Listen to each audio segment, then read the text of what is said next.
今天晚上這故事標題特別的扭曲，好多朋友這會兒看完都要罵街了。稍玩意而說的恐怖愛情故事，還是華北的一間老工廠。一會兒我給你講到後邊你就知道了，這段愛情故事不太健康，不是那種特美好的愛情故事。由於兩人相愛是不應該的，導致到了後邊還發生了慘案。大家可能也是熟了，一旦慘案發生，渣這故事就跟着來了。你聽聽小懶貓渣們家這老的故事，提供這又跟渣說耍故事了。懶貓這件事得從90年代的中期開始說起。這時候，懶貓的媽媽正在一家工廠上班，就在華北地區的一個老式的工廠裏。這家國營工廠非常大，名字渣不能說，因為人家工廠現在已經轉了合資了。還現在這間工廠，當時懶貓媽媽是負責辦公室裏的一些事務的。懶貓媽媽有一個特別要好的朋友，這朋友也是個女的，跟她母親兩人一塊兒上下班，有時一塊兒買個菜，勞勞家常耍的。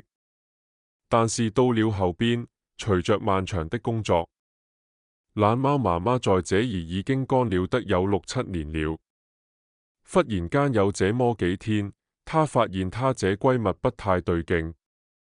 哪兒不對勁兒？閨蜜神神叨叨的，按照懶貓媽媽說話，像是剛談戀愛的小姑娘。當然了，這時候她這同事閨蜜已經結婚都好幾年了，孩子都老大了。但是這2天發現她開始打扮起來，沒事，嘴上抹口紅，天天春心蕩漾的，兩個面頰紅撲撲的。懶貓的媽媽見狀奇怪，問了閨蜜幾次，每次她這閨蜜都羞答答的沒說出什麼來。到後邊一來二去，時間長了，懶貓的母親開始觀察，終於發現那有蹊蹺，發現她沒事。到了中午，本來沒事，這兩總是能在一起吃個飯的，這女的總跑辦公室外邊消失不見。可能這樣的事情持續了得10來天。有一天中午，懶貓媽媽不知道去工廠裏幹啥去，無意中發現在這工廠的一片廢墟後邊，瞧見她閨蜜和一個男的私會，兩人在那角落裏邊偷摸的，你抱我一下，我摟你一下，就跟那剛戀愛的小情侶一樣。但此時老貓母親可就壞了，啥？因為這兩人她都認識，一個是辦公室的，一個是車間那邊的一個副主任。這男的也是個已婚男性。按照懶貓說這天津衛的話，這兩人看來這是要搞核白了。這種事你哥現在也不行，各那兒都是不對的。更何況90年代中期在工廠裏邊幹這個事，單位知道就給你們倆開除了。指裏面是包不住火的。雖然懶貓媽媽會來跟這閨蜜一勸二勸的沒用，不聽，被愛情吸陷進去的女人腦子是空的。但是你不聽歸不聽，工廠逮着你是一定會給你處罰的。沒過了這麼1個多月，這事一下就在工廠裏邊爆發了。當時好像都是同事之間傳閒話，沒幾句就傳到人家這男人的老婆那兒去。人家老婆聽完能幹嗎？跑到工廠就大鬧，這一鬧，工會就全都知道了。再過了幾天，就開始找這女的談話，就告訴她意思：你這犯了規了，你這是怎麼回事？怎麼破壞人家庭？同時那男的也好過不了，工廠最終決定沒些日子就把這兩人全給開除了。90年代末期，一旦這種國營企業開除的工人找工作，你就別想了，因為你這檔案可就麻煩了。你是被開除的，不是你辭退的。所以這裏邊存在着性質的問題。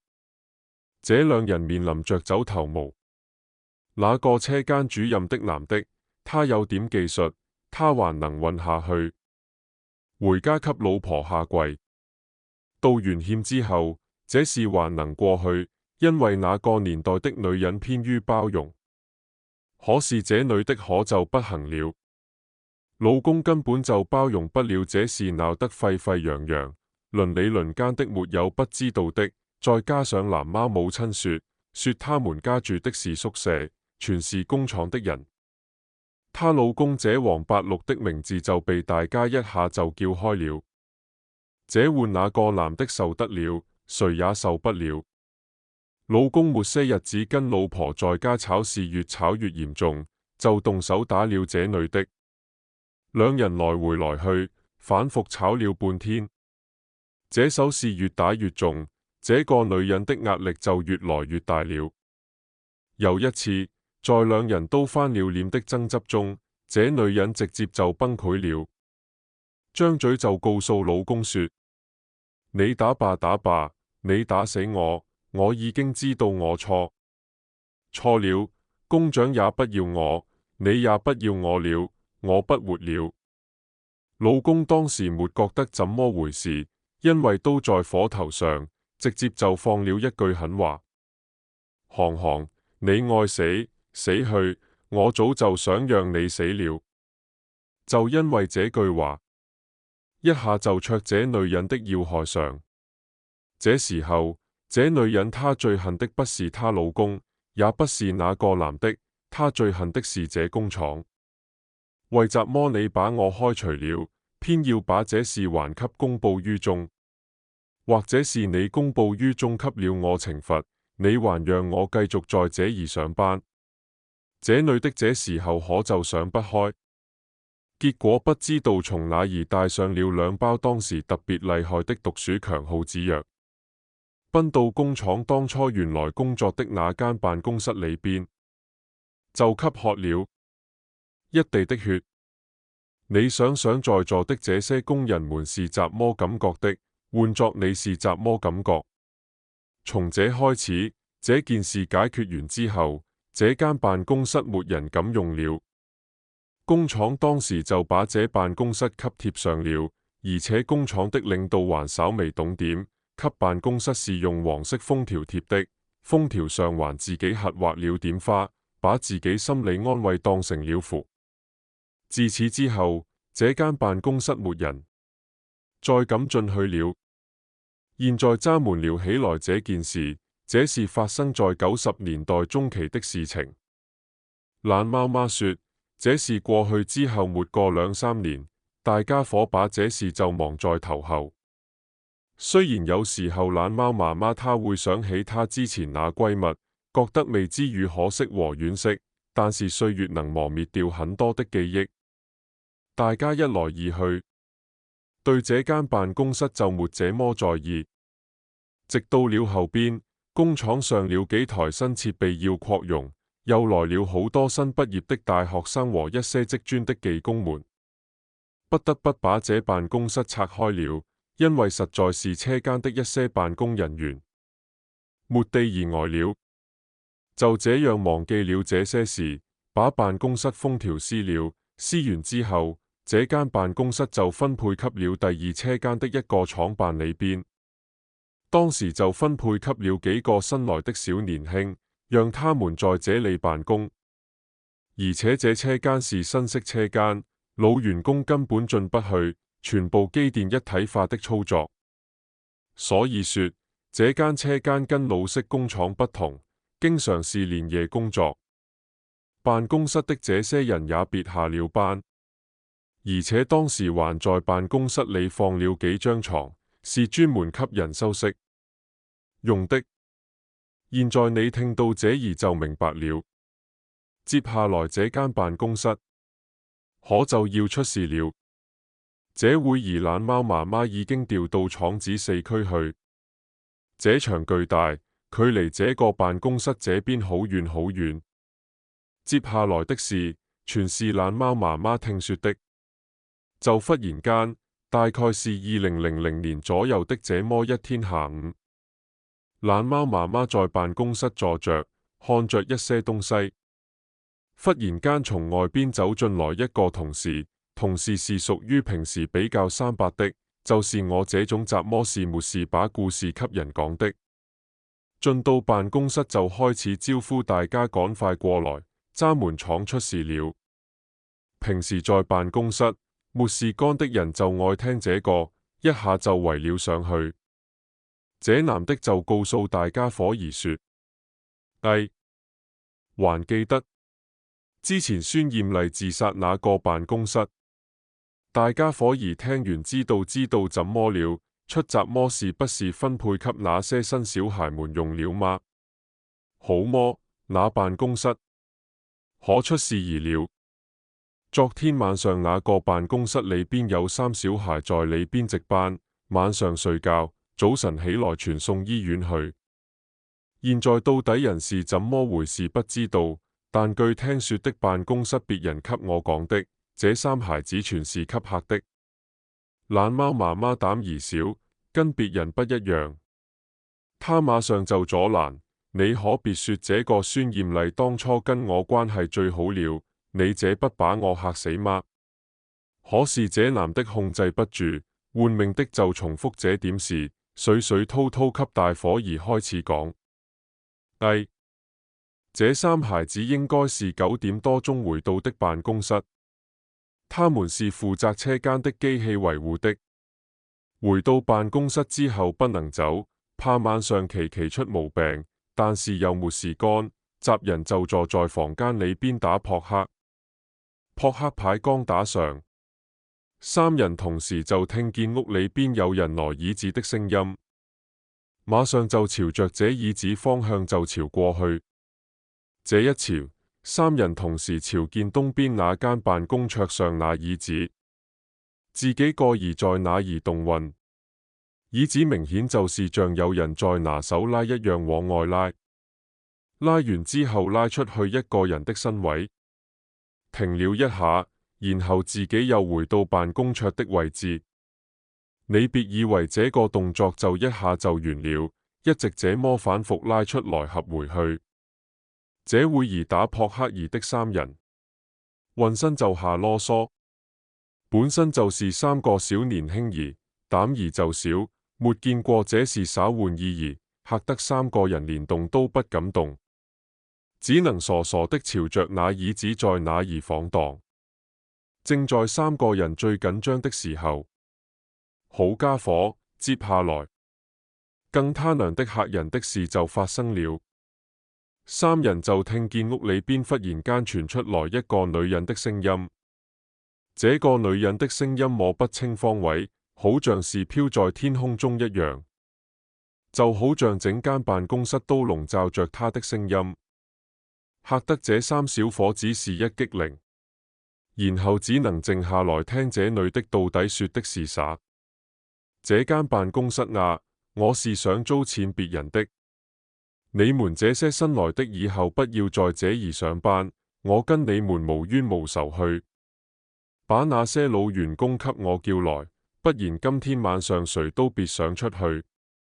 這聲音一傳出來，這3小孩那就不再是像剛才害怕了，咕噔一下就從坐在這椅子上，還有旁邊坐在床上那哥們兒倒在地上。怎麼回事？嚇癱了。3人打鈴打了半天，其中稍微膽兒大的一個是他先帶的頭，跪地上就開始叩頭。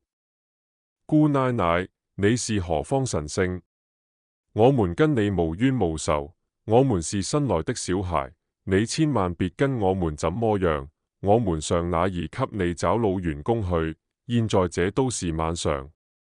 他小孩反應挺快的，別看年輕那會兒這些70後們的反應和渣們對於這些世俗的事不太一樣，可能是這3個人跪，這些求饒的啊比較及時，跪下合了幾個頭，求了半天，發現那聲音就消失不見了。可是這聲消失不見了，誰敢動我呢？沒人敢動。這三人就在那兒原地跪着，連動都不敢動，足足呆上了1個多小時。等到夜裡3點多鐘的時候，車間的人才回到辦公室，才發現這3人全都暈倒在地上。大家伙兒圍上去就開始叫他們，叫了半天都叫不醒，直到4點多，弄了1個多小時，這才醒過來。一個醒過來1個之後，滿嘴胡說八道，說的東西大家伙兒聽不懂，因為這會2人已經嚇崩潰了，嘴裡就不停的在重複住有鬼有鬼，要不然就是說屋裡有女的椅子在動，因為他們說的這內容別人沒記得，條件的人家不信，只有他們3知道。再到了後邊，陸續另外2個也給救活了，就醒了。單位一看，這不行，大夜裡5點來鐘給送到了醫院去了。這幾個人到了醫院3、4天才恢復過來。恢復過來以後稍微理智，單位領導去朝他們，問他們到底怎麼回事。當時把這領導也差點給嚇壞了。怎麼回事？因為這3人竟然說出來1個人名字，這人叫啥？就叫孫艷麗。領導，他知道孫艷麗這人都死了好多年，這些新來的小孩哪認識他？所以領導當時也是不信不行。就這麼着，第2次又把那車間給封上。可是聊到這兒，大家伙兒聽着就不對了。之前他不就說了一句，讓他們別在這兒工作，沒告訴這3孩子叫孫艷麗。到後邊你怎麼又說孫艷麗呢？我跟你說怎麼回事？這3孩子暈倒之後，他們說他們沒暈倒，他們是醒着的，也沒看見辦公室進來人。他們自從分過去之後，就看從這屋裡不知道哪兒忽然間飄出來1個女的。這女的穿着一身紅，開始坐在椅子上跟他們3聊天。這女的把她之前的故事全都講給了這3孩子，所以這3孩子醒後，不只是知道她叫孫艷麗，她發生的所有事都知道。這3新來的工人小孩把整件事跟領導們都說了一遍，所以這才形成了1個完整可怕的故事。就這樣，直到這間工廠最後合併重新拆遷，廠房重建的時候，這間辦公室沒再派過人住過。所以說有些事情在咱們國家那會兒是最快速發展的階段，工廠裏邊最緊缺的就是辦公室和車間的廠房。那麼如果這間辦公室沒毛病，懶貓的母親也是問。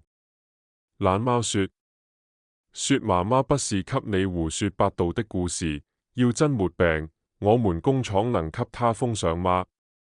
好了，朋友們，這故事給大家說完了。這就是發生在華北地區一座大城市的故事。其實裏邊我的一些語言已經告訴大家在哪兒，但地名渣還是不能說。但是這裏邊我還提到了人名字，那都是我編的。萬一跟你生活中一些事或者人重疊上了，你千萬別多想，這就是個故事，那聽那了，如有雷同，純屬巧合。咱們今天這期節目就到這兒，感謝朋友們的收聽，我們明晚再見。